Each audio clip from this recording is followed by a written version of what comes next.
Hey everybody, Tafony here once again, and today's rambling about is going to be on the Roland S-1. It is a portable, digital, modern, polyphonic take on the classic Roland SH-101.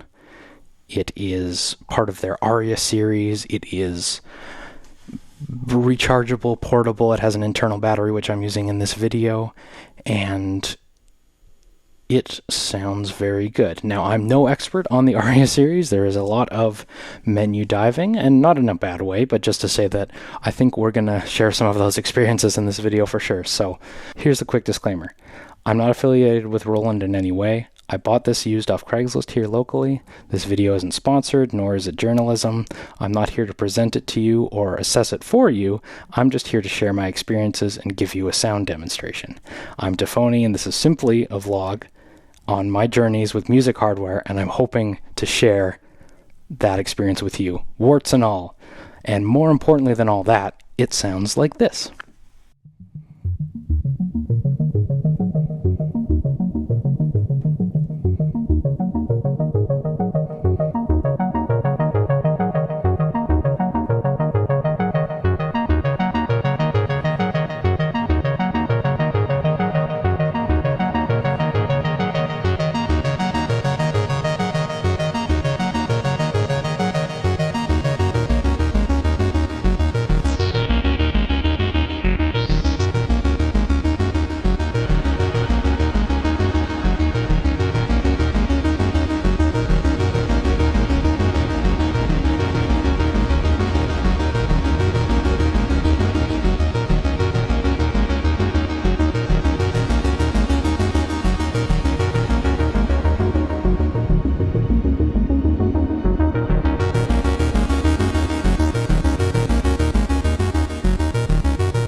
Roland S-1.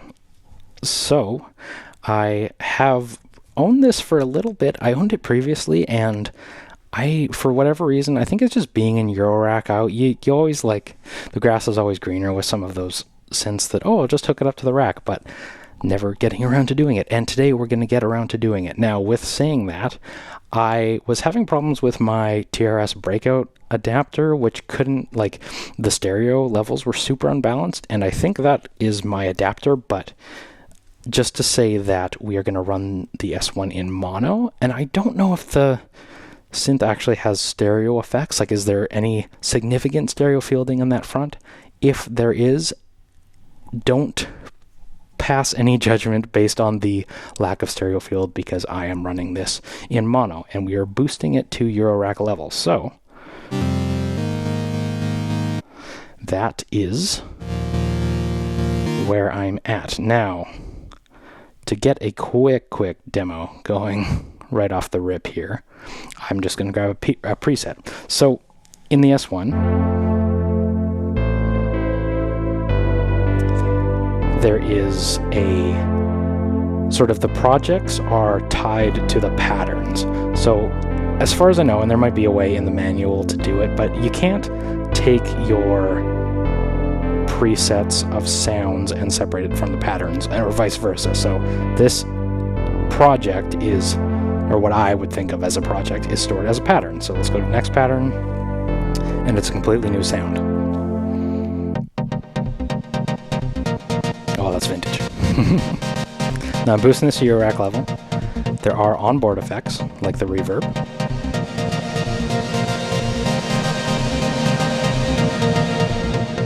And the delay.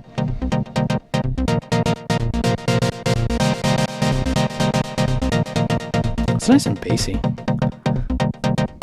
At least this patch is, right? Let's go to the next pattern.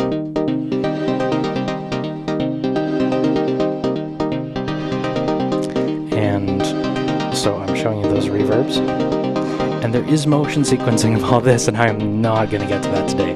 I promise you that. But what I did want to show you is it might be fun to mix in some of our Eurorack stuff just to show you that not everything you're going to hear is going to be on board, but I will be very clear when that is happening. Like right now when I'm bringing in Desmodus Versio.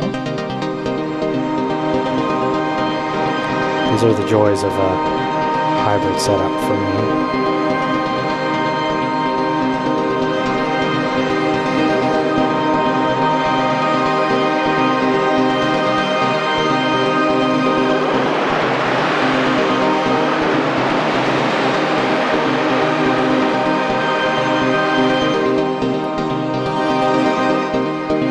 Okay, let's bring out that effect now and go into a different pattern.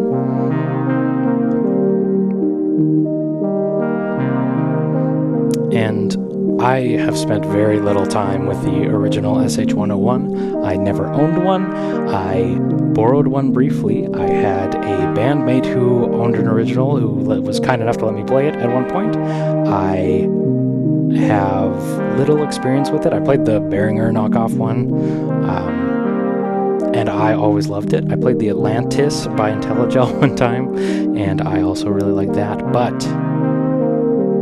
I am no aficionado on if this sounds accurate or not, but you know what it does sound is really good.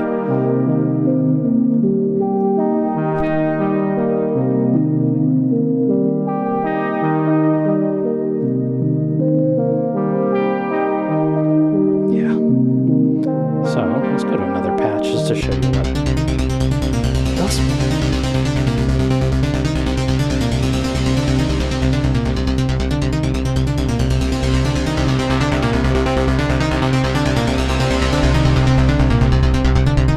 basses are really.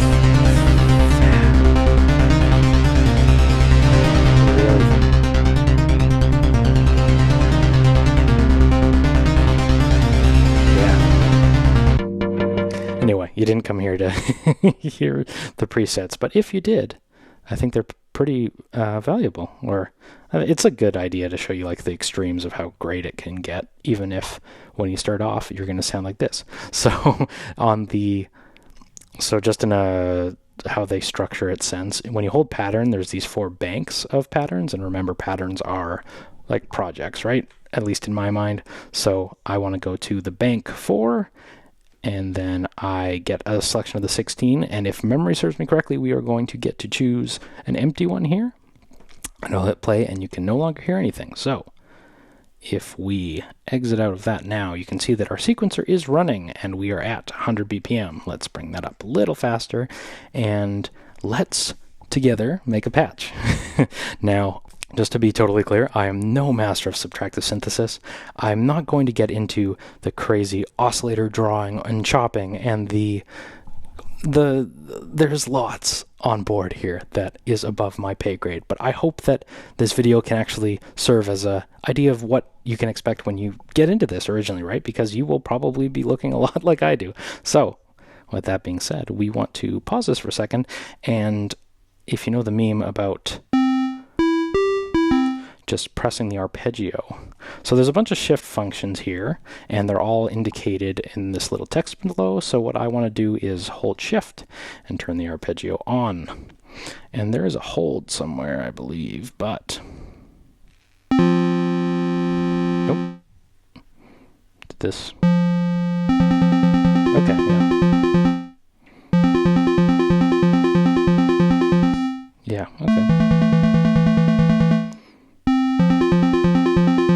Yes, there's the hold. Okay, so we are going to, for the very scientific demonstration, we are going to grab our G major, triad, and run it. And you know what, because it's triplet, maybe we'll just go down. That's good. And you see there's a sort of design language of the S1 is the blinking exit button here. Means that we are looking at the settings for arpeggio. So we have it on, we like that, we exit it. I'll bring it back in. And I want to make this slow so you can really hear what's going on, right? So I'm going to start with the envelope because I think that's just going to be kind of key to our get our sequence going first, and then I'll show you some sound design stuff. So just bring in a little bit of attack. And a little plucky, but not too plucky.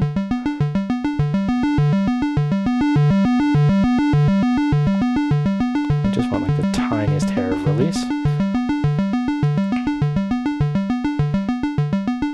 Yeah, a little, yeah, a little short. Yeah, okay. So, envelope first, and now I'm going to go through the panel, top to bottom. So, we have range, which is your octave switch, basically. So, if you're here, if you're watching some obscure YouTuber talk about the Roland S-1, you probably know that those ranges are not named octaves, they're named meters because of the pipes of physical organ. So the shorter the pipe, the higher the pitch, and the longer the pipe, the deeper the pitch. Science, right? Now, I always like to use a generous amount of the sub-octaves, so we'll do it in this octave. And these are jump encoders, meaning the presets will jump to where they are when you start wiggling, I believe, as opposed to grab encoders, which you have to get to the preset's value and then drag it. I like a lot of subs, so I bring in a lot of sub and a hair of noise. I don't like a lot of noise, but there are shift functions and settings for bringing different types of noise, but this is what we get out of the box here. White noise, I believe. Just a little bit. Just to give it a little hair, and then I'll test my theory. This is how much saw wave we get. We also like a lot of saw and a lot of square.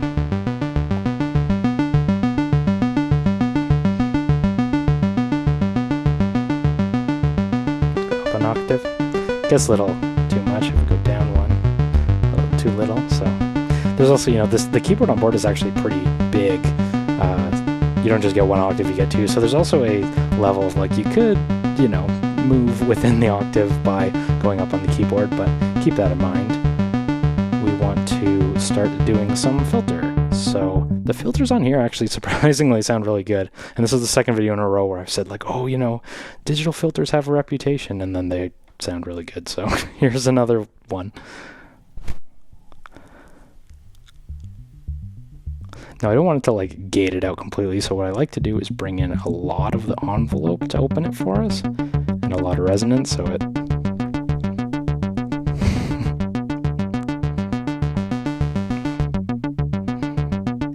yeah, like that. And then a little bit of LFO for extra modulation is always nice. And now we're going to go to the LFO now. This is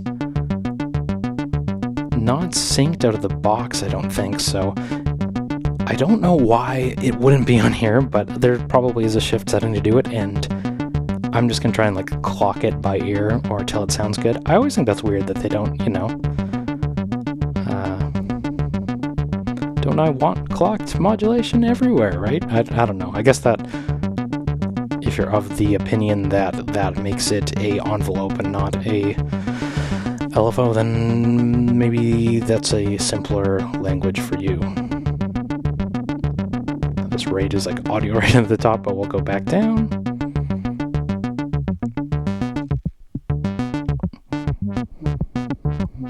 And there's lots of fun to be had with that. There's also motion sequencing on this one where you can do like the Roland version of parameter locks where I can do some like tweaking on the fly. That, for me, that gets a little beyond like what I want out of something simple and compact, right? What I want to do is just crank this.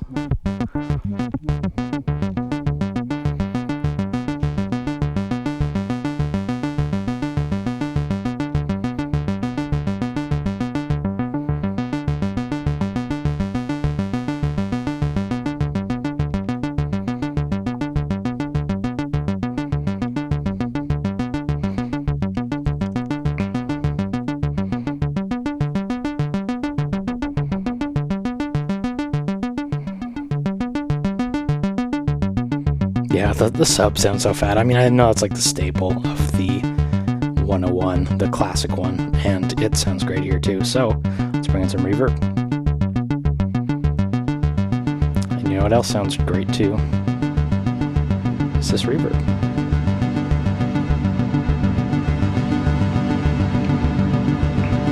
Now on the surface, this is pretty simple, right? The panel. There's lots of shift functions, but I think I will take extra time to demonstrate the effects section just because I appreciate the simplicity of it. If you were in a live music setting where you played with a band or something, it'll be awesome to... You don't need presets to program awesome patches with this. You know what I mean? Like it's at least in a mono setting, it's great to just pick up and go. Which what I think bears more demoing is the effects section for that reason, because it's really interesting. And this thing can drone too. Under extreme delay. So using our menu language here, I see a setting for reverb. I hold shift. I hit reverb. I'm now looking at the type. So I want to hit enter. So we are currently in a spring reverb.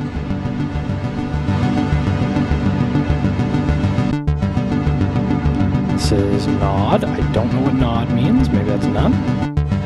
No, that's definitely got some reverb to it though. If you know what nod means, maybe it's modulation. Spring. I am a big plate enjoyer. You don't call me tafony for nothing.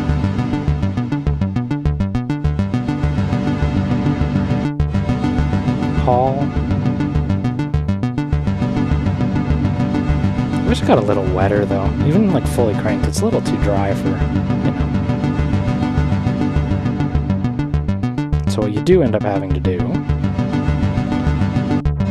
this is room.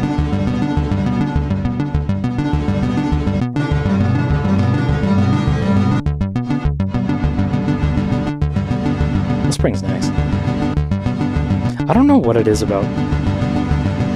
People say you shouldn't kill your basses with reverb. Ooh, hello. We will kill our arpeggio with reverb, though.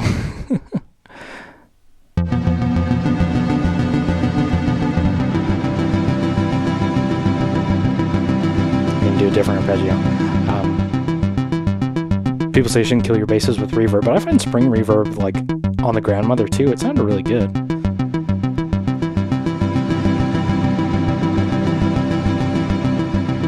Maybe not so loud it drowns it out completely, but we will bring in some delay. So I'll mute the reverb for now, and we'll get into the delay. And we're going to go into shift, hit delay. We're going to go delay is on.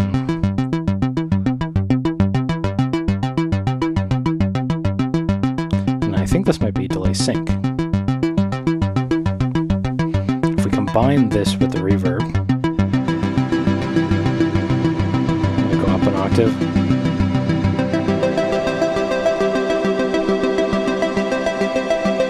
I really like how that sounds. I'm going to bring in some Desmodus Versio on top. Dampen this whole thing with the overseer.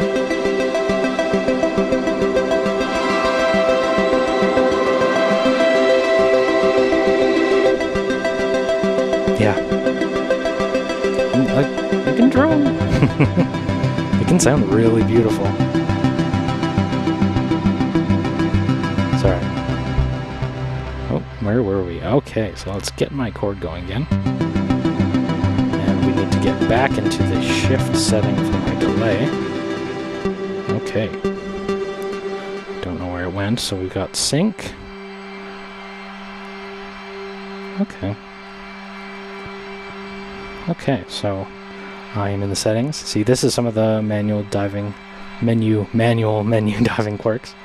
I don't find, I don't know, people hate menu diving and nobody enjoys menu diving, but for me, at least a menu I can dive. If it's a shift function, then how do I even know it's there? I don't know. So, that being said, it'd be nice if this screen was a little easier to read because I don't know what desyn means, but I think this is types of delay, so let's crank our delay all the way up. Maybe I'll just take it off just a hair.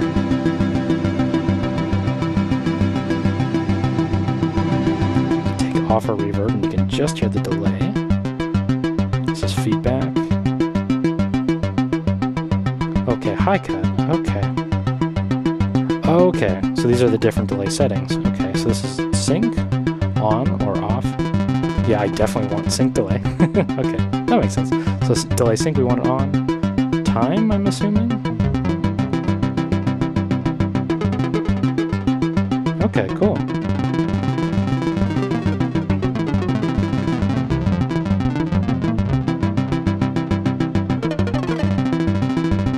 Oh, super dotted is cool.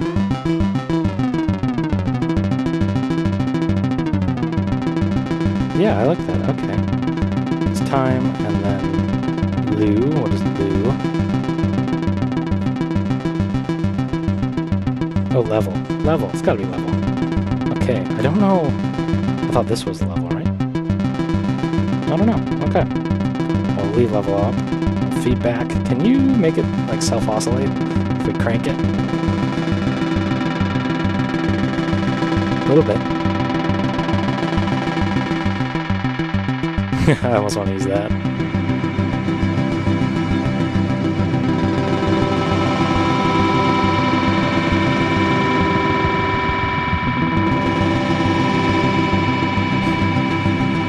It's fun. Let's not do that much feedback.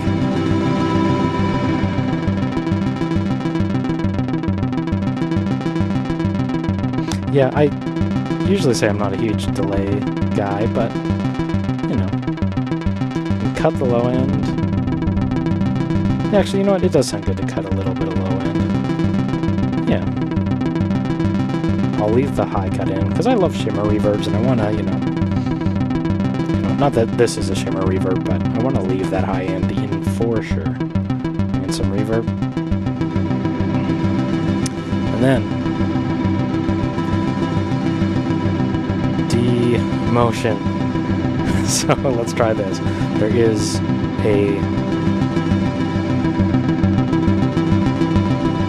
motion sequencer. Sorry, not motion sequencer. That's a very different thing that I should not be misquoting. There is a parameter for live tweaking. If you thought D-Beam was corny, I think this is... I thought D-Beam got unjustified hate, and I think Demotion gets unjustified love. Like... At least I could use D-Beam. I don't know who's going to do this, but you know what? I'm not, you know, there's worse things than having that option. Hey, you know what? You might appreciate that. So, let's dare we try and leave the arpeggio. And we'll try and... Oh, that reverb. Sounds so good. Let's try and do a little motion sequencing. I'm scared. Okay, so you can do chords too. Up to 4 voices, right? So maybe I'll just do... We're going to try this. All right, ready? Do a triad there. Step 1, and then step 2, we'll do a triad here. And step 3, we'll do a triad here. And, oh, it's gonna be cheesy.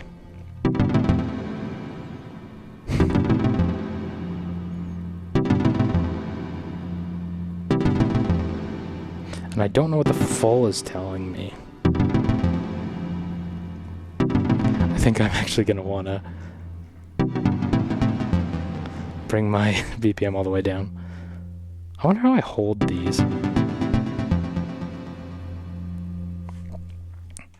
Yeah, okay. So let's bring this up to a usable tempo and hit record, and we'll go to step 1. So step 1, we will put our C major. Step 2, we will clear out. We're going to go up to, There's probably an easier way to clear these. If you became a master of this sequence, I don't think there's any... Not that there should be any shame in it, but... What is happening? Is my...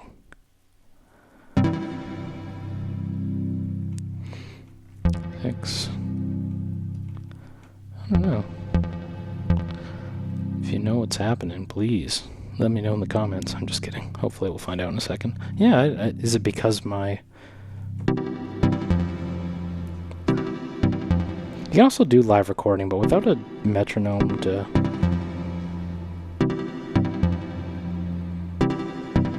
It's cool. I mean, being able to do polyphony sequencing so easily, right? Like, I've never tried that before. I've only sequenced from other stuff, and we're able to, you know, I've struggled with hardware sequencers a lot, so maybe I have a little bit of perspective on, you know, the electronisms of sequencers in the modern age, but, like, it's pretty easy to get polyphony going.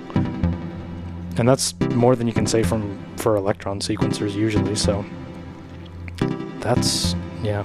There's so much to cover here, and I'm already at half an hour, so what's most important to do? Because we did a little bit of sequencing, just to give you an idea. Now, there's ties, there's so much more to it than that.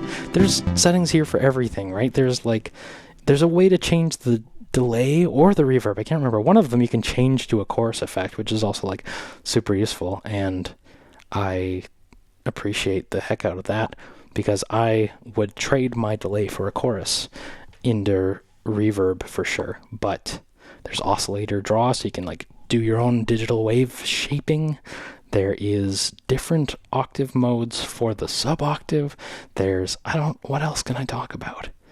It's all on board here, and if I was trying to get into synthesizers, I think it's hard to think of a better first synth than the S1, because my first portable, affordable, and I think, actually no, first synthesizer I ever bought was a Volca FM, which I thought it was cheap, so it would be easy to learn, and if you have tried a Volca FM, you know that is probably one of the last synthesizers you should start with if you want to leave presets, but it did have good sounding presets for sure. Yeah, it's Portamento. I think this thing is great, especially for bass lines, even though the added polyphony can definitely get into so much else. So there's analog sync, there is an internal battery, I already said that. There's 3.5 millimeter ports. It is in a very nice teal. Teal's my favorite color, as opposed to the gamer green that the other Roland stuff came in. I hope that can give you some insight on what your first experiences with the Roland S-1 are like. I think it's hard to find a better value in any synthesizer.